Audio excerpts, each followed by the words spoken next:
naku-ke engingakwazeki about ma-shepherd. I think iyona i-problem le ukuthi since naba izimvu umqondo usahamba nawo. Umsebenzi we-shepherd egcineni ukuhambisa izimvu esilaheni lapho sizobulawa khona ukuze kwakhiwe imathini nelembu.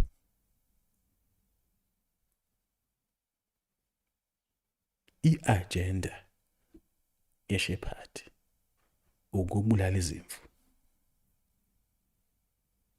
Ungahambi uyephi la khona abafuyayo nabalusayo. I-agenda ukuthi imvu iyodliwa ife. Yayiva ke ngoku. And that's why I always say ukuthi when you examine the scriptures, you realize, when you are dealing with the cult of death. That's why there's so much obsession with going to heaven, because you are required to die. Nothing else. Kufuneka nje wena ukuthi ufe.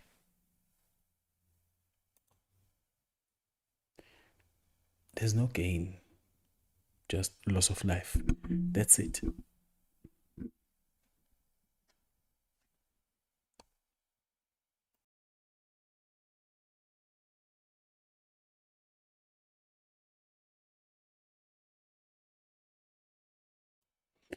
Uthi futhi masufile uyi-lamb chop laphana, awukho umklomelo ozokuthola. The same way izimvu ungekho umklomelo ezokutholayo mase siqobile sazenza ama-lamb chop laphana, sazenza yonke into. Siyadla nje sisuthe. So umbuzo uthi-ke ubani lo odinga ukusidla-ke ese aqikelele ukuthi siyayivuma leyo ukuba izimvu.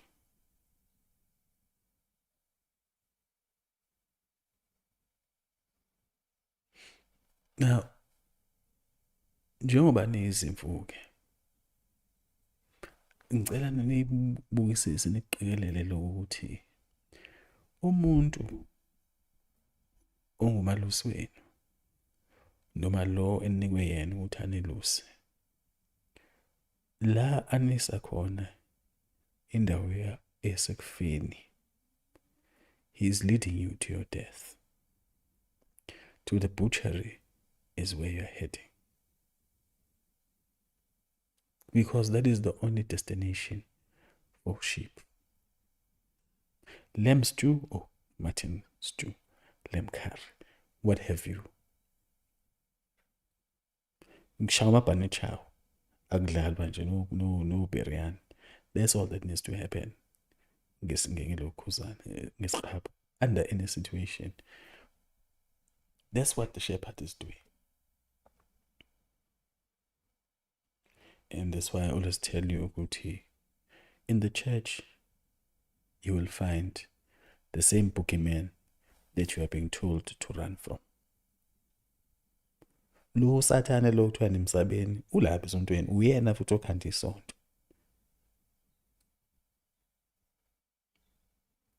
Inkonzo yokukhonza emhlabeni iyadalwa usathane, ngoba icebo lakhe neqhinga lakhe ukuthi azakhele umbuso kule ndawo. Nothing else. Akekho umuntu odinga ukukhonzwa ngaphandle kwakhe, because for him it proves a point ukuthi he can be the master of a creation, Gabra creator.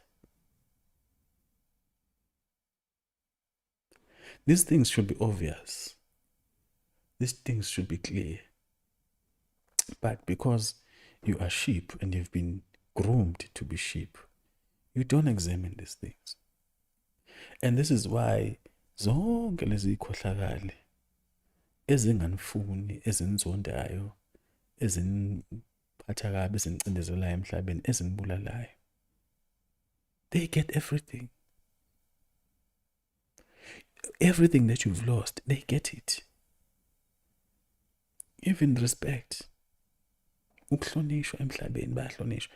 Banibhakaza nje, baniphuca imhlaba, baniphuca ini, baniphuca amadayimani, baniphuca yonke into, baniphuca ngisho impilo.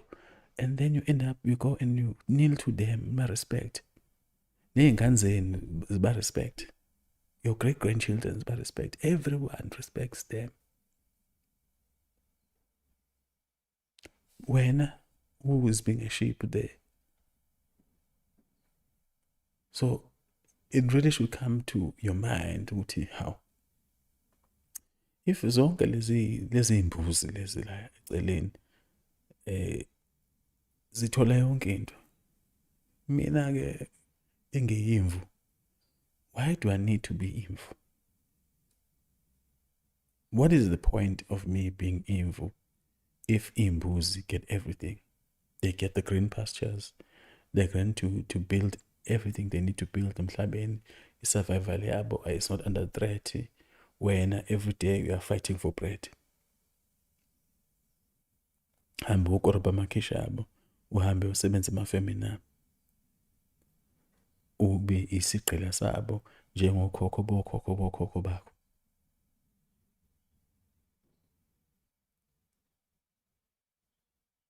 No, you don't need to be a sheep.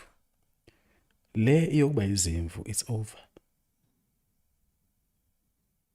Angazi noba manguthi nayithanda qhubekani, kodwa ngithi mina le yokuba izimvu, it's over. Phumani kulezi zinkonzo. Phumani kuzo zonke, including ama-satanism nani. There's nothing for you there. Bonke, even in Islam, they have a hadith laphan, and you hear a lot of language about certain people who must be slaves, who are not considered to be worthy of the blessings of the Allah.